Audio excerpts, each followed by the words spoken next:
ఎలా వస్తుందని అడుగుతున్నాను నేను. అబద్ధాలు ఆడడానికైనా కొంచెం హద్దుపద్దు ఉండాలి.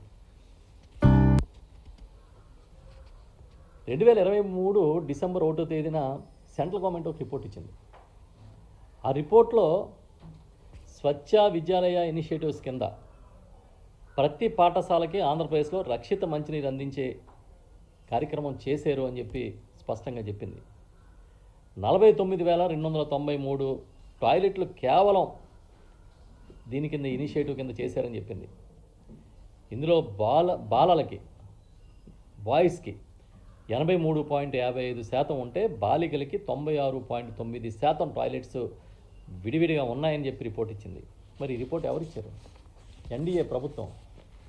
ఎన్డీఏ అంటే ఎవరు? ప్రధాన భాగస్వామి బీజేపీ. బీజేపీ ఎవరు? మీ కూటమిలో ప్రధాన భాగస్వామి, మీ పార్ట్నర్. అది కూడా తప్పేనా? మోడీ గారు ఇచ్చిన రిపోర్ట్ కూడా తప్పే అంటారా?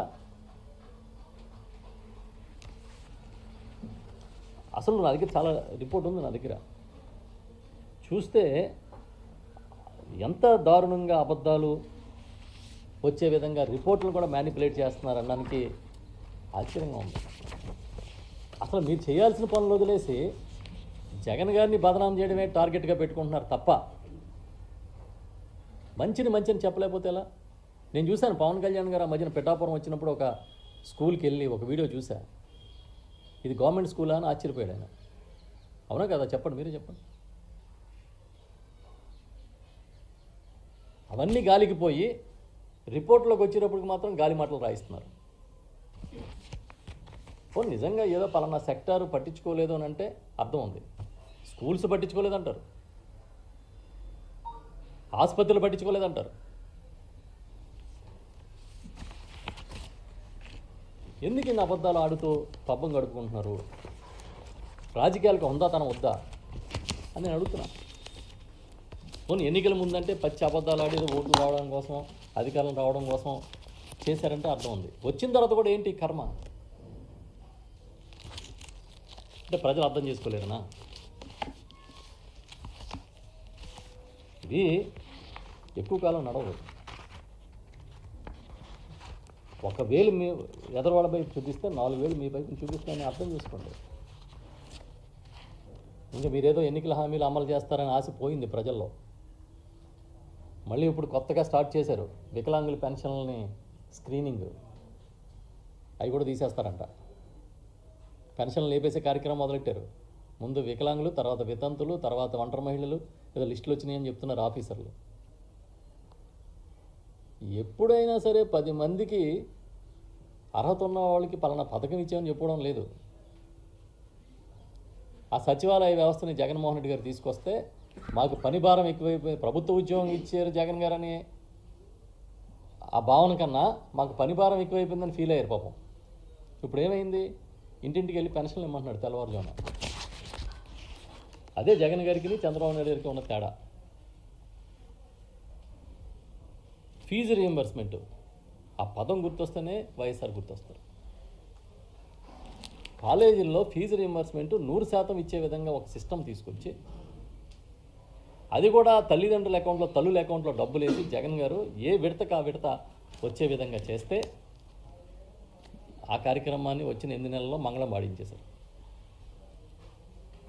పాడించేసి ఇవాళకి ఫీజులు వేయలే. కాలేజీల్లో మాకు డబ్బులు రాలేదు, మీరు కడతారా, హాల్ టికెట్లు ఇస్తాం, లేకపోతే మీరు కడతారా, లేదా మీరు బాండ్లు రాసిస్తారనే పరిస్థితి చాలా స్కూల్స్లో, చాలా కాలేజీల్లో ఉంది. అందుకే రేపు 5వ తేదీన ఫీజు పోరు కార్యక్రమం, వైఎస్ఆర్ పార్టీ ఫీజు పోరు కార్యక్రమాన్ని చేస్తూ ఉన్నాం మేము. ప్రభుత్వ బాధ్యతని ప్రతిపక్షంగా గుర్తు చేసి ఒత్తిడి చేయడానికి ఫీజు పోరు అనేది చేస్తున్నాం రేపు.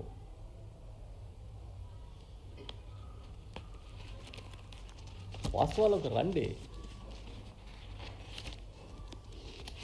8 నెలల్లో పోనీ ఏం చేశారా? అమరావతి కంటే తుప్పలు కొట్టామని వాళ్ళ పేపర్లో ఫోటో చూసి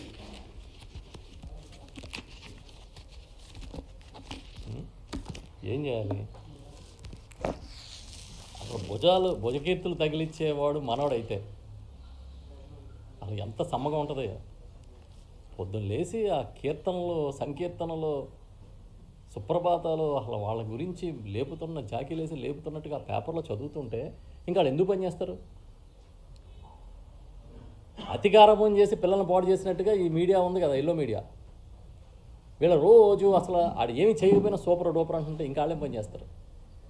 పలానా పథకం నువ్వు ఎందుకు ఇవ్వలేదా అని అడిగే పరిస్థితి లేదు, పలానా కార్యక్రమం నువ్వు ఎందుకు చేయట్లేదు అని అడిగే పరిస్థితి లేదు.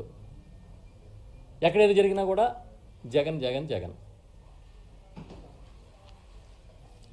మేము ముందు నుంచి చెప్తున్నాం, ఈయన వస్తే బాధుడే ఆయన ఎజెండాగా ఉంటుందని.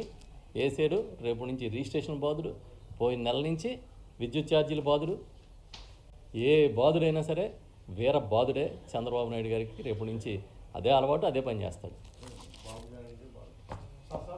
బాబు గ్యారంటీ, బాబు షూరిటీ, భవిష్యత్తు గ్యారంటీ అని నినాదం ఇచ్చాడు ఆయన.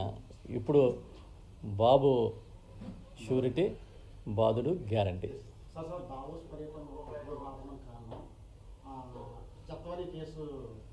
నేను చెప్పింది ఏంటంటే ఏపీ బ్రాండ్ ఇమేజ్ని దెబ్బతీశారు, వచ్చిన పారిశ్రామికవేత్తలని తరివేసే పరిస్థితి తీసుకొచ్చారు. మీరు తెల్లారు లేచి మా రాష్ట్రం దివాళా తీసింది, మేము జీతాలు ఇచ్చే పరిస్థితిలో లేము, జగన్మోహన్ రెడ్డి గారిని చూసి పరిశ్రమలు పెట్టడానికి భయపడుతున్నారని మీరే ప్రచారం చేస్తూ ఉంటే 5 ఏళ్ళు మీరు అధికారంలో ఉంటారు, జగన్ గారిని చూసి భయపడడం ఏంటి? పైగా సంఖలో రెడ్ బుక్ పట్టు తిరుగుతున్నారు. మీరే పెద్ద బాహుబలి అని కదా మీ లెక్క.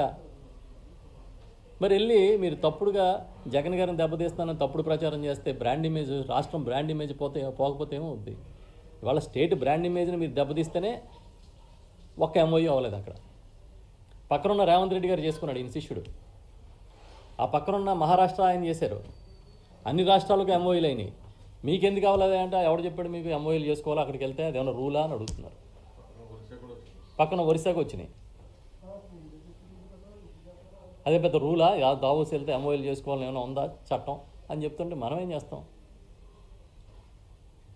చంద్రబాబు నాయుడు గారు చాలా బలవంతుడు. ఆయన